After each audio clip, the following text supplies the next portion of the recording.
Adrian and Russell, let me charge both of you to remember, hinihiling ko sa inyong dalawa na alalahanin mula sa gabing ito na ang inyong kaligayahan sa hinaharap, unang-una ay mapagpasensya, kabutihan, tiwala, at pagmamahal. You're like what I've heard, the tender whisper of love in the dead of night, and you tell me that you're pleased and that I'm never alone. You're a good, good father. Naalala mo ba yung tinawag mo sa akin noon na sis? Sister.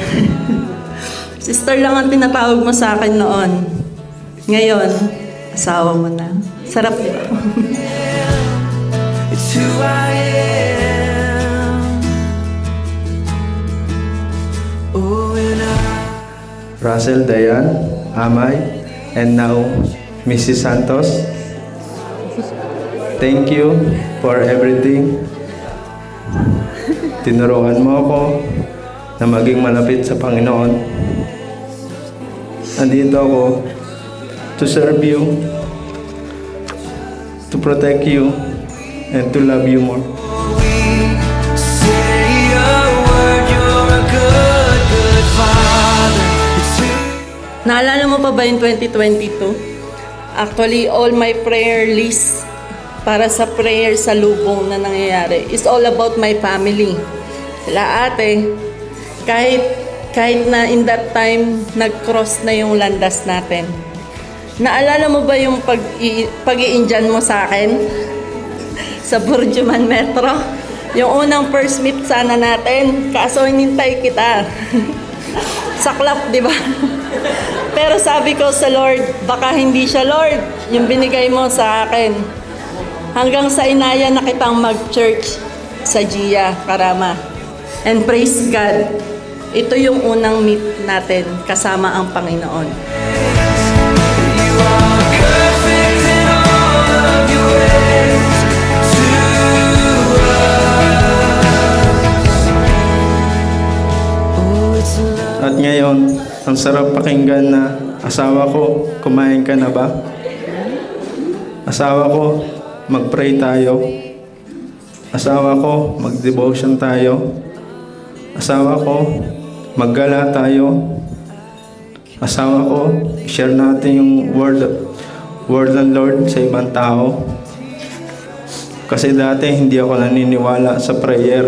Pero ngayon, answer prayer ka na. Deeper still into love, love, love. You're a good, good father. It's who you are. It's who you are. Sabi ko, Lord, give me the wife na connected sa calling ko to serve you, to love you. And ikaw yung binigay ng Panginoon. Ikaw at ako at ang Panginoon ang magiging sentro ng pagmamahalan natin. It's who you are, and I'm loved by you. It's who I am. It's who I am. It's who I am. You're a good, good father. It's who you are. It's who you are. Pangako ko sa iyo, Han, na paglilingkuran kita at isasubmit ko as your wife yung sarili ko. Kung darating tayo sa hindi na natin maintindihan yung mundo, let us pray to each other. Let us align ulit kung ano yung God's provision sa atin para sa ating dalawa. Ipanalo natin lahat sa panalangin. And yung pangako ko sa iyo, panghabang buhay, sa hirap at ginhawa, in sickness and in health, till death do us part.